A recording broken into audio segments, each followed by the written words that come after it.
Donc, je vais vous présenter les ventes Cavalescence, le concept Cavalescence et les premiers résultats qui ont pu être établis après seulement un an et demi de recul. Donc forcément, c'est un petit peu prématuré pour sortir des bilans vraiment pertinents, mais il y a quelques chiffres qui mériteront d'être soulignés. Donc c'est un projet qui est porté par la Fédération nationale du cheval, qui est en phase expérimentale pour 3 ans et qui est cofinancé par le fonds EPRON. Dans le constat général qui a posé en fait la genèse du projet, je vais être un petit peu au regret de me répéter par rapport à ce qui a été dit dans la matinée et même tout de suite là juste avant moi. Donc la FNC, le groupe de travail est parti d'un constat.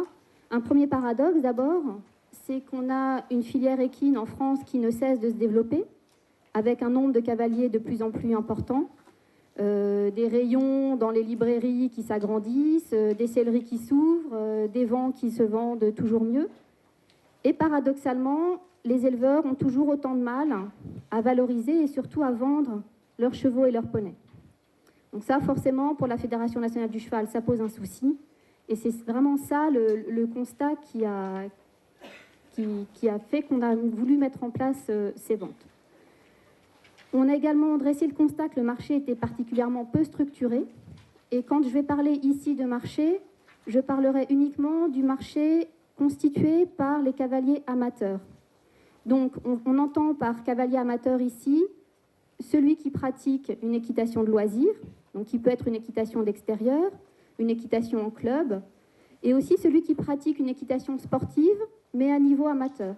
Donc, on sort du champ de Cavalescence, les courses, les chevaux de trait pour la boucherie, et le sport de haut niveau, pour lesquels il y a déjà des choses bien organisées qui fonctionnent. On a fait le constat aussi que des démarches de commercialisation, il en existait en France, notamment celles qui sont portées par des associations régionales d'éleveurs qui tentent régulièrement d'organiser une vente. Ces tentatives, elles sont souvent assez timides, elles sont éparses sur le territoire et elles correspondent à des process qui sont différents d'une région à l'autre et souvent, surtout, elles manquent de moyens et de pérennité parce que c'est souvent associé à un président de l'association ou à un technicien. Enfin bref, ce sont des démarches souvent malheureusement sans lendemain, malgré la bonne volonté des gens qui s'y collent, entre guillemets. On fait le constat aussi que les cavaliers amateurs ont quand même une forme de défiance par rapport à, enfin en tout cas un défaut de confiance par rapport à l'acte d'achat. Quand on les interroge, ils ont souvent la sensation qu'ils vont éventuellement se faire avoir ou qu'ils vont avoir affaire à un maquignon, comme on le dit encore quand même assez souvent. Enfin bref, donc il y a un petit défaut de confiance qui serait important de rectifier pour donner confiance en fait dans le marché. Alors, c'est là où je me répète un petit peu par rapport à l'intervention qui avait lieu juste avant moi, dans le sens où l'enquête qualitative menée sur le terrain, donc nous on l'avait menée début 2007, auprès d'une centaine de cavaliers, dont 80 ou 90% étaient également des cavaliers propriétaires. Donc je ne vais pas revenir sur tout ce qui vous a été démontré tout de suite. Ce qui est rassurant, c'est que les conclusions sont à peu près les mêmes, à peu de choses près. Donc là, moi j'ai synthétisé. En gros, ce que les cavaliers amateurs veulent aujourd'hui, c'est un cheval sûr, gentil et polyvalent. Donc ça rebondit sur la notion de caractère qui a été donnée tout à l'heure.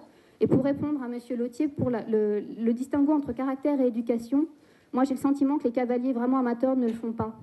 Pour eux, ils ne distinguent pas ce qui relève du caractère, donc à la limite génétique de l'animal, du travail qui a pu être fait sur lui. Donc, on part de ce principe que de toute façon, ils mettent sous le terme caractère à la fois le caractère, l'éducation et le travail du cheval. En tout cas, ce qui est sûr, c'est qu'ils veulent un cheval gentil, sûr. Avant de l'acheter, ils veulent voir leur cheval en situation, ils veulent connaître son passé et avoir en effet des garanties, et notamment des garanties vétérinaires.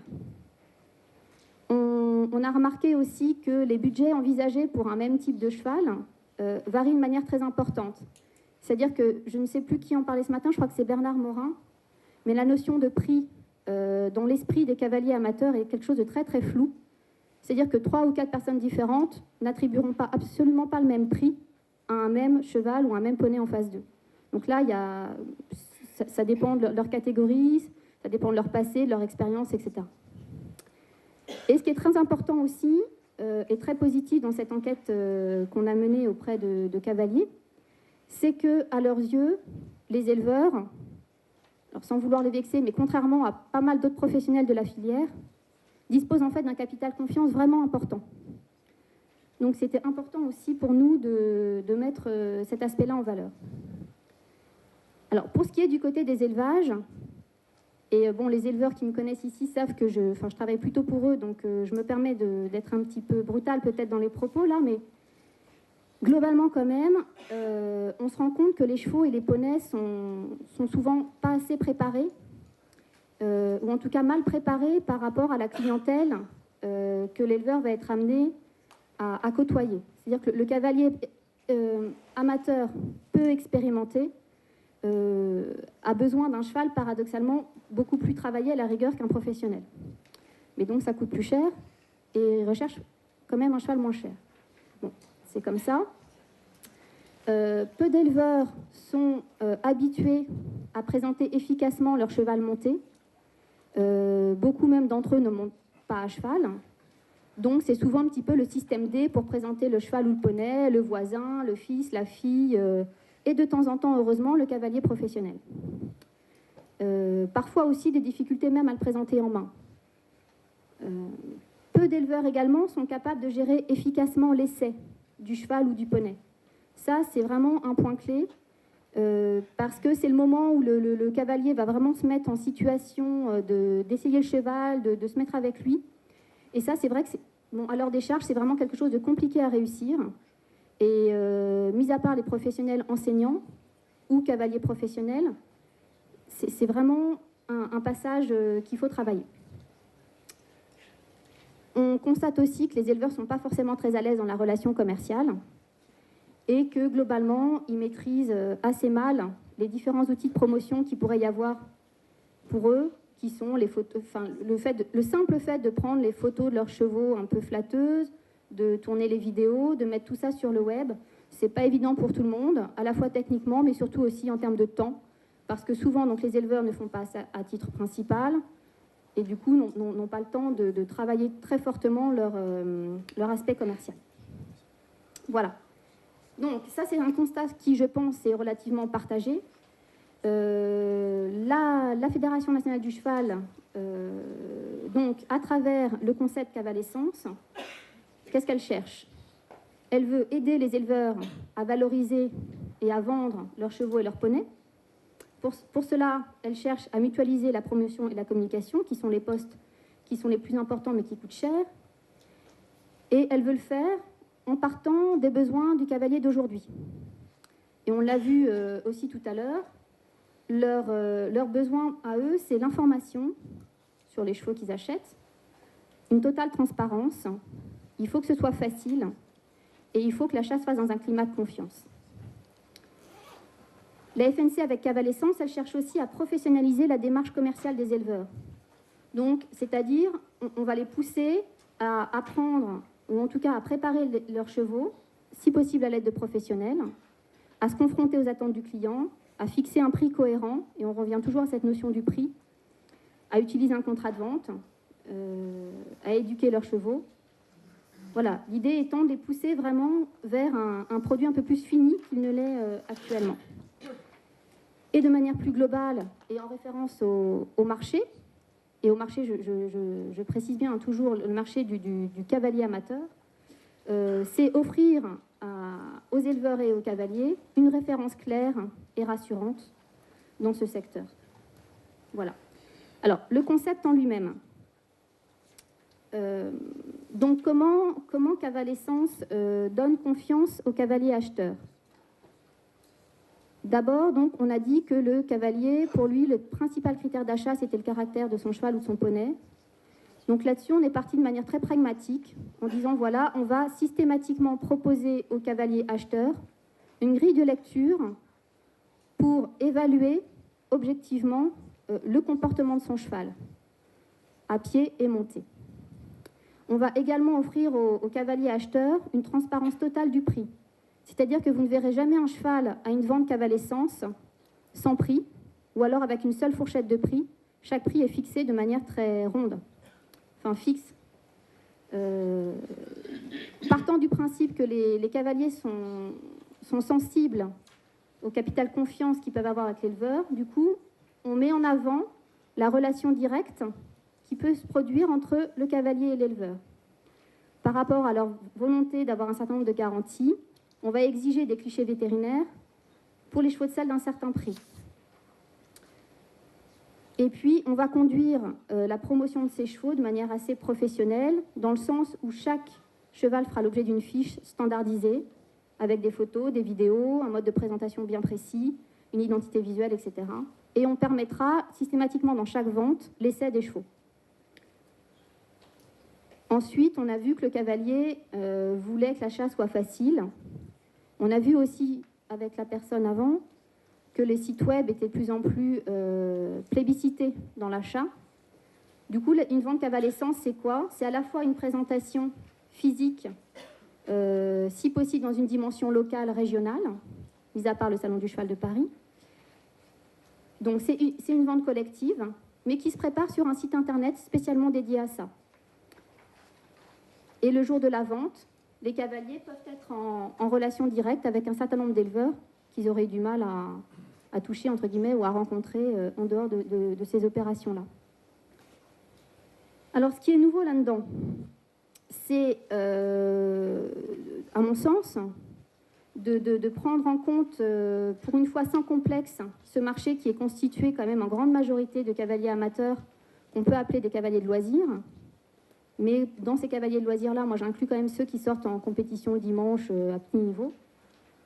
Le fait aussi de présenter simultanément des équidés de tout type, c'est-à-dire que dans une vente cavale-essence, vous pourrez voir un Shetland à côté d'un Appaloosa, à côté d'un selle français très bien né, donc toutes races confondues.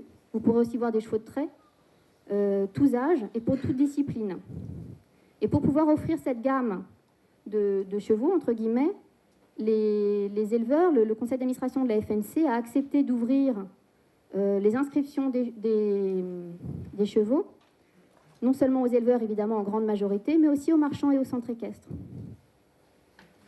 Donc ce qui est nouveau bien sûr, c'est l'évaluation comportementale systématique des chevaux en main et montée, les prix qui sont systématiquement fixes et affichés, et puis le fait de travailler d'une région à l'autre, mais toujours sous un process identique, une identité visuelle identique. Donc en pratique, comment ça se passe pour la caractérisation des chevaux et des poneys? Donc avant chaque vente, tous les chevaux sont réunis pour être évalués. On en profite aussi pour les photographier et les filmer. Donc il y a 8 exercices en main et 8 montées. On est parti là-dessus, on a réfléchi en fait à quelles étaient les situations les plus courantes que rencontre un cavalier amateur avec son cheval, et notamment son nouveau cheval. Et ça donne... attendez, je vais vous le trouver là. Je ne sais pas si vous pouvez les lire. Sur le comportement en main, c'est reste tranquillement seul et à la tâche, accepte les caresses sur tout le corps et la tête, donne les pieds, se laisse brider ses lèvres sans réticence, marche en main sans tirer, dépasser ou bousculer, accepte la douche, tourne en longe, monte et descend du vent, avec un système d'étoiles. Donc quand l'exercice n'est pas du tout réalisé, le cheval a 0. Quand il est parfaitement bien exécuté, le cheval a 3 étoiles. Pour les comportements montés, on va tester l'immobilité au montoir, le fait de conserver l'immobilité à l'arrêt, le contact avec la main, ou avec la bouche, tout dépend comment on le formule, l'obéissance à la demande de transition descendante et ascendante, l'impulsion, les indications de direction, le fait aussi qu'il accepte les gestes et déséquilibres du cavalier, considérant que tous les cavaliers n'ont pas la meilleure assiette du monde. Et puis le fait de partir en extérieur seul. Voilà, donc ça, ce sont les 16 situations qu'on a estimées être les plus représentatives de la bonne éducation en fait, du cheval et notamment du jeune cheval. Donc dans les ventes cavale-essence, il n'y a pas de sélection, seulement une évaluation des équidés. Il s'agit d'une part de les valoriser au maximum, puisqu'on part du principe que l'éleveur va tout faire pour amener un cheval à la caractérisation le plus éduqué et travaillé possible. Et il s'agit bien sûr de donner une information très objective au cavalier qui s'apprête à acheter son cheval ou son poney. Donc cette caractérisation-là, elle revêt évidemment une forte dimension pédagogique, à la fois pour les éleveurs, puisqu'ils sont obligés de travailler leur cheval dans ce sens-là, mais aussi pour les acheteurs, parce que nous, on y est confrontés régulièrement. Les cavaliers de niveau galop 4, 5, 6 ont quand même aussi, et je rejoins là les propos de Philippe Mauban ce matin, il y a aussi une dimension pédagogique assez forte pour dire aux cavaliers qui achètent un cheval, attention, ce cheval-là, par exemple, il n'a que 1 ou 2 étoiles sur ces thèmes-là. Ça veut dire qu'il faut que vous ayez la capacité vous-même, ou avec votre coach, ou avec votre moniteur, d'améliorer la situation. Voilà, donc ça, c'est quelques photos de caractérisation. Donc ça, c'est typiquement une fiche du catalogue. Le catalogue se présente sous cette forme-là. Donc, vous allez trouver le commentaire du vendeur. Bon, les choses assez classiques. Après, les origines du cheval, sa taille, son sexe, son âge. Et puis, ce que vous trouvez en plus ici, c'est le passé du cheval. Et donc, les exercices de comportement. On donne aussi une indication sur son orientation en termes de discipline. Et puis, son prix. Et évidemment, un contact. Voilà. Ensuite, en pratique également, comment se passe la promotion des équidés avant, pendant et après la vente.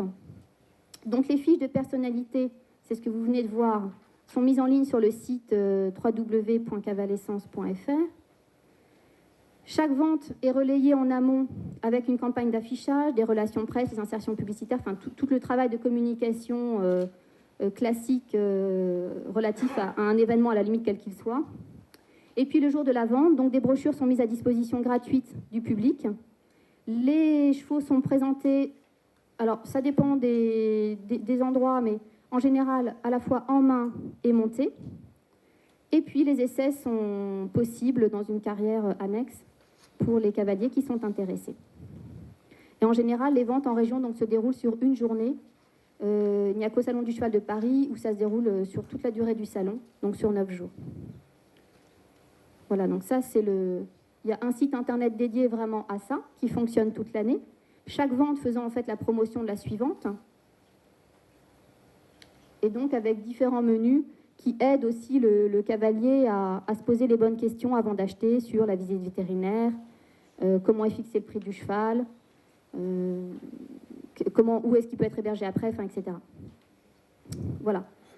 Donc qui mène ce projet actuellement? Enfin ce projet maintenant c'est une action, c'est plus un projet.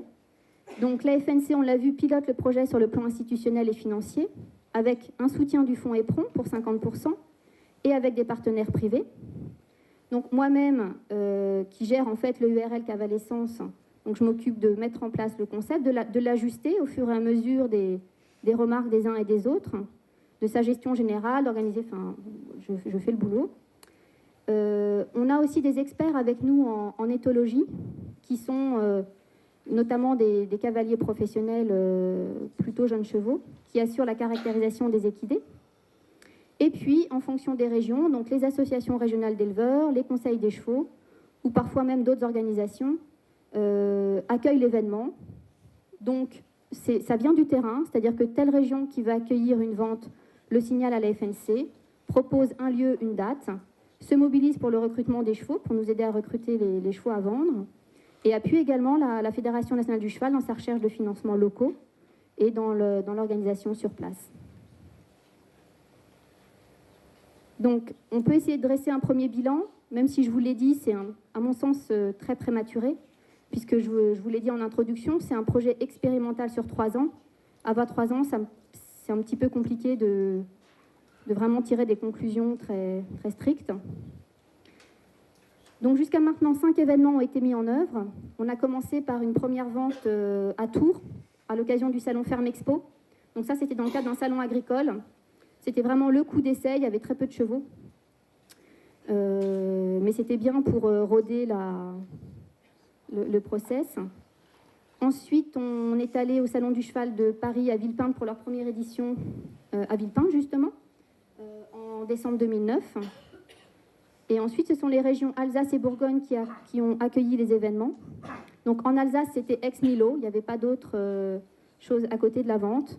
Et en région Bourgogne, il y avait un petit concours complet à l'étrier de Bourgogne à Dijon. Et on a refait donc une seconde édition au Salon du Cheval de Paris, il y a un mois là. qui ne s'est pas trop mal passé.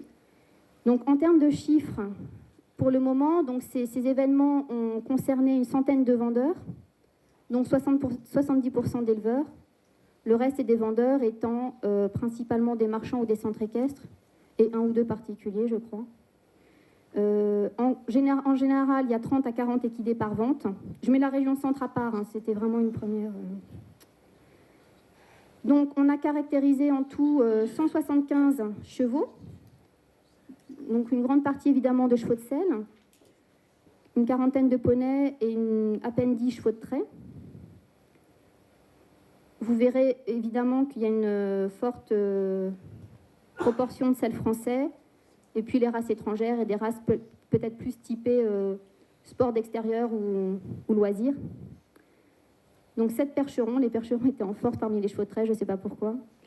Et les poneys sont aussi très bien représentés dans les différentes races, et notamment les poneys de sport pour le coup. 3/4 des équidés qui ont été présentés au cours de ces ventes avaient moins de 6 ans, et je crois que c'était 10 à 15% au-delà de 10 ans. Le prix moyen de mise en vente était de 8 000 €, avec des amplitudes de prix allant de 3 500, qui est le prix minimum. C'est-à-dire qu'en dessous de 3 500 € on ne prend pas de chevaux, considérant qu'on se situe sur des coûts de revient vraiment trop faibles pour les éleveurs, jusqu'à à peu près 20 000 €. Et le prix moyen de vente était de 7 500 € TTC en tout ça, avec 15 à 40% d'équidés vendus selon les événements en fait. Donc le bilan médiatique, bon ça c'est un peu plus facile à dresser, donc la fréquentation du site. L'évolution est très bonne puisque le nombre de visiteurs double entre décembre 2009, donc Salon 2009 et Salon de Paris 2010. La couverture médiatique a été particulièrement bonne avec des reportages aux journaux télévisés de 13h sur France 2, 19h sur France 3 Alsace, Equidia, etc. Pas mal de presse quotidienne régionale aussi, de presse écrite. Ça c'est très important évidemment pour la mobilisation du public acheteur. Donc en conclusion, qu'est-ce qu'apporte la Cavalescence aux éleveurs? Bon, c'est d'abord une vitrine de commercialisation, une promotion entre guillemets clé en main de leurs équidés, puisqu'on fait les photos, les vidéos, la caractérisation, la mise en ligne sur le web, etc. C'est aussi pour eux l'obligation de porter un minimum d'attention au niveau d'éducation de leurs chevaux sur des points précis, parce que parfois on peut avoir l'impression d'avoir un cheval bien mis ou bien éduqué, mais dans les faits, c'est pas aussi simple que ça. Et puis cette obligation de s'interroger sur le prix, je crois que ça a été dit ce matin, mais les éleveurs sont vraiment en demande. Ils sont un petit peu perdus souvent pour évaluer en fait le prix de leur cheval, sans compter qu'ils ont besoin de se départir de... Enfin, ils ont tous tendance à vouloir évidemment produire le meilleur cheval du monde, et donc à le vendre cher. Donc il faut être vigilant par rapport à ça. C'est aussi pour eux une occasion de se situer par rapport au marché, et de se confronter aux attentes des cavaliers. Voilà principalement les apports de ce concept aux côtés de la production. Et puis du côté de l'aval des cavaliers, donc pour eux c'est une offre assez large d'équidés en unité de lieu et de temps, donc quelque chose d'assez pratique. Des contacts directs avec les éleveurs sans ces ventes-là, ou en tout cas enfin, ces ventes-là ou d'autres. Mais c'est compliqué pour un cavalier quand il veut acheter chez un éleveur de savoir où le trouver. C'est pas si facile que ça. Et puis pour le cavalier, c'est évidemment des supports pratiques et informatifs, objectifs, avec la caractérisation des chevaux, le site web et le catalogue.